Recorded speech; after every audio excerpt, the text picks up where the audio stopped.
परिश्रम शब्द है। भगवान की कृपा से साधन में तन्मयता होती है। बिना साधन के कृपा का अनुभव आज तक किसी को नहीं हुआ। साधन का अहंकार होने पर कृपा का अनुभव किसी को नहीं होगा। साधन और कृपा, साधन में इतना परिश्रम होना चाहिए, मतलब जैसे एक व्यापारी अपने व्यापार को बढ़ाने के लिए हर समय सोचता रहता है, ऐसे एक भजनानंदी साधक अपने भजन को, अपनी साधना को, अपनी जितेंद्रियता को वो हर समय बढ़ाता रहता है। किस तरह से हमारा भजन बढ़े। बस रात्रि में सोने के लिए नहीं लेटते। जो भजनानंदी संत होते कि अब भाई हम शयन कर रहे, नहीं, मंत्राकार वृत्ति, कब सो गए और कब चेतना उठी। जब चेतना तो मंत्र में बैठ गए। आज भी टार्च सिला नहीं रखते, घड़ी में देखा 1 बजे। हम जितना अभ्यास बना लेते, जैसे हमारा पूर्व का अभ्यास है, तो वो अभ्यास अब भी शरीर महान कष्ट में होने पर भी वो अभ्यास मुझे चैन नहीं लेने देता। मुझे चैन नहीं लेने देता कि हम अब परे हैं। परिश्रम, देखो क्या शब्द लिखा है, उन्होंने आत्मविद्या प्राप्त करने के लिए बड़ा परिश्रम किया। भगवान परिश्रम देख के रिझते, ध्यान रखना। प्रमाद देख के, आलसी देख करके, सेवा चोर नहीं, ये काम चोर जिसे कहते हैं कि भैया यशोदा लाला को देखा कि बड़ी उद्दंडता कर रहा है, माखन खाए तो बात अलग, पूरे आंगन में फैला रहा है, और हमने डांटा तो डर भी गया है, अब डरने से कहीं भाग न जाए, तो उखल में बांधने के लिए पहले पकड़ना जरूरी है। तो दौड़ी, वहां बहुत महिमा की बात वर्णन करते हैं। भगवान दौड़ रहे, छोटे बाल गोपाल, भैया यशोदा भारी स्थूल नितंब और शरीर भारी, नंदरानी है, पसीना पसीना हो गया, चोटी के फूल गिर रहे, लेकिन लालन हाथ में नहीं आ रहे। धीरे से ऐसे देखा लालजू ने, मैया श्रमित हो गई। ध्यान देना, लालन पकड़ में आ गए, लालजू पकड़ में आ गए। कब पकड़ में आते हैं लालजू? जब वो देख लेते हैं कि अब ये श्रमित हो गया। मतलब बहुत कठोर भजन। मुखराय में पूज्य माधव बाबा अभी विराजमान है, लकीर के फकीर, शास्त्र सिद्धांत के अनुसार बीमार हुए, इनको भेजा, जाओ कुछ सेवा। मुखराय के ब्रजवासी जो कर देंगे कर दे। कठोर नियमों का पालन करते हुए अपने भजन की सुरक्षा, भजन की वृद्धि और भगवत प्राप्ति के लिए। और ये आज से नहीं, 20 वर्ष से देख रहे हैं बाबा का एक ही नियम। मुखराय से जो रोटी आ गई, मुखराय से जो दवा व्यवस्था हो गई, प्रणाम करो आप, तुमको बुरा लगेगा। मान, कीर्ति, ये सब जहर है जो लिखा है, महापुरुषों ने वैसा प्रयोग करके दिखाया है। हमारे को एक अवसर में दिया है भगवान ने, सच्ची माने, पर माया भजन नहीं करने देती। प्रपंच में लगा करके उस समय को नष्ट करती है, उसका काम है।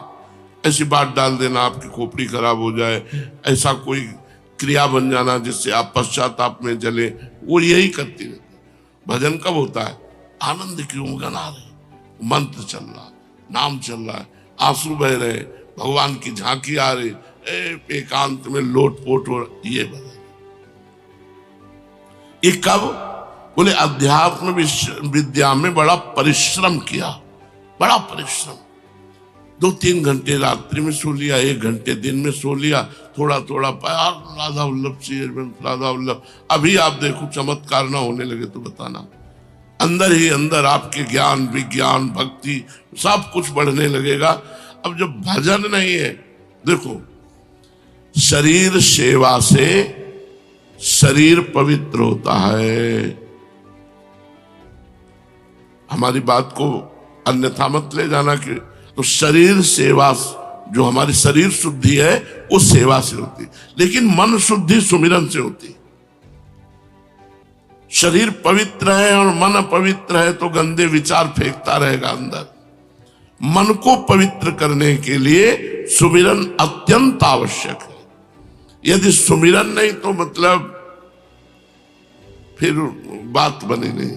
जैसे कोई भी पंछी आकाश में उड़ेगा तो 2 पंखों से उड़ेगा, ऐसे सेवा और सुमिरन ये हमारे पंख हैं जिनके द्वारा हम भगवत प्राप्ति करते हैं। केवल सुमिरन में बैठे रहे तो शरीर निर्वाह नहीं होगा। बड़े बड़े सिद्धों को भी हमने देखा है हाथ पैर हिलाते हुए। तो हम शरीर से सेवा और मन से निरंतर भजन और भोगों का संपूर्ण त्याग, यही परिश्रम है। बोले बड़े परिश्रम से अध्यात्म विद्या प्राप्त की। तो जब तक हम आलसी, प्रमादी, भोगी, तो फिर भगवान के मार्ग के पथिक कैसे बनेंगे? हमको चाहिए बिल्कुल जान की बाजी लगा दे, जीवित मर जाए उलट आप में समाए, यह दिलगीरी। जिंदा मर जाना, जैसे मरे हुए पुरुष में इच्छा नहीं होती, ऐसे जीवित हमारे अंदर कोई इच्छा नहीं, एकमात्र भगवान के भजन की इच्छा। हम आपसे हृदय की बात कहते हैं कि भगवान के मिलन की चाह से भी बढ़कर बात है भगवान के निरंतर भजन की चाह। महापुरुषों से जो पकड़ा गया, भगवान से भी प्रिय बात है भगवान का नाम प्रिय लगना, और भगवान के मिलन से भी बढ़कर बात है भगवान का निरंतर भजन की चाह होना। भजन, ये हम महापुरुषों की बातें बता रहे हैं। अपने को लगता है यार भगवत प्राप्ति हो जाए, झंझट खत्म हो जाए, काम करो तो लोग मोह मन। भगवत प्राप्ति अक्रूर जी को हुई, उसे मंतक मणि लेकर के चले गए काशी, भगवान से दूर। खास भगवत प्राप्ति तो है ही है, लेकिन अगर भजन नहीं है तो भगवत प्राप्ति का रंग नहीं आएगा। जिसको भगवत प्राप्ति हुई भजनानंदी और भजन में डूबा, भगवान की दिव्य लीला है, और भजन में डूबा भाव देह से भगवान की दिव्य लीलाओं में, और भजन में डूबा प्रिया प्रीतम उनके अधीन हो गए। जैसा वो चाह रहे वैसे प्रिया प्रीतम खेल रहे। तो परिश्रम शब्द आया है कि उन्होंने अध्यात्म विद्या के लिए बड़ा परिश्रम किया। आप ये सुबह से उठकर शौच, स्नान आदि क्रिया, ये सब भजन है, क्योंकि हम प्रभु के लिए कर रहे हैं। तो हमें चाहिए आलस्य और प्रमाद छू न जाए, और खान पान से थोड़ा उदासीन रहे।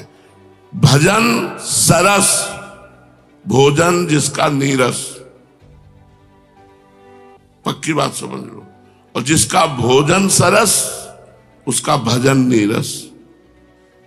परिश्रम शब्द है, अगर आप साधना में परिश्रम नहीं करेंगे तो प्रमाद स्थिति आपके अंदर रहेगी, शरणागत स्थिति नहीं। ध्यान रखना, एक शरणागति के बहाने प्रमाद को पुष्ट करते रहते हैं। काहू के बल भजन को, काहू के आचार, व्यास भरोसे कुंवर के, सोवत पांव पसार। ये दोहा किस कोटि का भरोसा है वह अभी नहीं। संपूर्ण रागों का त्याग होकर लाडली के चरणों के ठसक, यही तो भजन है हर समय, हर समय। तो हमें प्रमाद स्थिति नहीं धारण करनी, हमें परिश्रम करना, पसीना चुहाना है भजन में।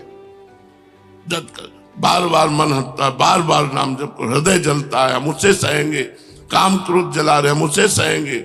हम भूख प्यास सहेंगे, हम रात में जगेंगे, डट के भजन करेंगे, और इसी जन्म में प्रियालाल को प्राप्त होंगे। जी। शेष 9 सन्यासी हो गए, वे बड़े ही भाग्यवान थे। उन्होंने आत्मविद्या के संपादन में बड़ा ही परिश्रम किया था, और वास्तव में वे उनमें बड़े निपुण भी थे। वे प्रायः दिगंबर रहते थे और अधिकारियों को परमार्थ वस्तु का उपदेश किया करते थे। उनके नाम थे कवि, हरि, अंतरिक्ष, प्रबुद्ध, पिपलायन, आबिर्होत, द्रुमिल, चमस, करभाजन। वे इस कार्य कारण और व्यक्त अव्यक्त भगवत स्वरूप जगत को अपने आत्मा से अभिन्न अनुभव करते हुए पृथ्वी पर स्वच्छंद विचरण करते थे। उनके लिए कहीं भी रोक टोक ना थी, वे जहां चाहते चले जाते। देवता, सिद्ध, साध्य, गंधर्व, यक्ष, मनुष्य, किन्नरों, नागों के लोकों में तथा मुनि, चारण, भूतनाथ, विद्याधर, ब्राह्मण, गौओं के स्थानों में वे स्वच्छंद विचरते थे। वसुदेव जी वे सब के सब जीवन मुक्त थे। एक बार की बात है, इस अजनाब भारत वर्ष में विदेहराज महात्मा निमि बड़े बड़े ऋषियों के द्वारा एक महान यज्ञ करा रहे थे। पूर्वोक्त 9 योगेश्वरों द्वारा स्वच्छंद विचरण करते हुए उनमें उनके यज्ञों में जा पहुंचे। वसुदेव जी वे योगेश्वर भगवान के परम प्रेमी भक्त और सूर्य के समान तेजस्वी थे। उन्हें देखकर राजा निमि आह्वनीय आदि मूर्तिमान अग्नि और ऋत्वज आदि ब्राह्मण सबके सब उनके स्वागत में खड़े हो गए। विदेहराज निमि ने उन्हें भगवान के परम प्रेमी भक्त जानकर यथा योग्य आसनों पर बैठाया और प्रेम तथा आनंद से भरकर विधि पूर्वक उनकी पूजा की। वे 9 योगेश्वरों अपने अंगों की कांति से इस प्रकार चमक रहे थे मानो साक्षात ब्रह्मा जी के पुत्र सनकादि मुनीश्वर ही हो। राजा निमि ने विनय से झुककर परम प्रेम से उनसे प्रश्न किया। विदेहराज निमि जी से कहते हैं, भगवान, मैं ऐसा समझता हूं कि आप लोग मधुसूदन भगवान के पार्षद ही हैं, क्योंकि भगवान के पार्षद संसारी प्राणियों को पवित्र करने के लिए विचरण किया करते हैं। जीवों के लिए मनुष्य शरीर का प्राप्त होना दुर्लभ है। यदि ये प्राप्त भी हो जाता है तो प्रतिक्षण मृत्यु का भय सिर पर सवार रहता है, क्योंकि ये संबंधुर है। इसलिए अनिश्चित मनुष्य जीवन में भगवान के प्यारे और उनके प्यार करने वाले भक्तजनों का, संत जनों का दर्शन तो दुर्लभ ही है। इसलिए त्रिलोक पावन महात्माओं, हम आप लोगों से ये प्रश्न करते हैं कि परम कल्याण स्वरूप क्या है और उसका साधन क्या है। इस संसार में आधे क्षण का दो बातें पूछी, परम कल्याण का स्वरूप क्या है और उसका साधन क्या है।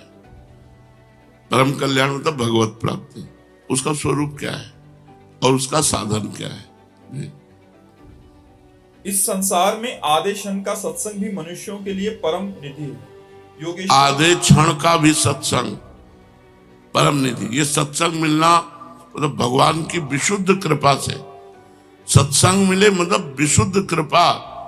जब द्रवई दीन दयालु राघव तो साधु संगति पाइए, बैठ करके भगवत चर्चा होना बहुत बड़ी यज्ञ है। ये बहुत बड़ा कार्य है। इससे निश्चित मन की मन, आप लोग आए भी इसी से तो हो, सत्संग के प्रभाव से ही तो संसार का त्याग करके वृंदावनवासी भगवत उपासी बने हो।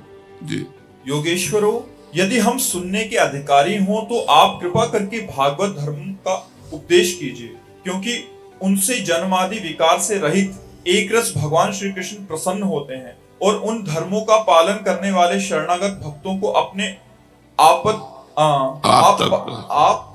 तक का दान कर देते हैं। देवऋषि नारद जी ने कहा, वसुदेव जी, जब राजा निमि ने उन भगवत प्रेमी संतों से ये प्रश्न किया तब उन लोगों ने बड़े प्रेम से उनका और उनके प्रश्नों का सम्मान किया और सदस्य तथा ऋत्विज के साथ बैठे हुए राजा निमि से बोले। पहले उन 9 योगेश्वरों में से कवि जी ने कहा, राजन, भक्तजनों के हृदय से कभी दूर न होने वाले अच्युत भगवान के चरणों की नित्य निरंतर उपासना ही संसार में परम कल्याण, आत्मिक क्षेम है और सर्वथा भय शून्य है। हाँ, परम कल्याण क्या है? 9 योगेश्वर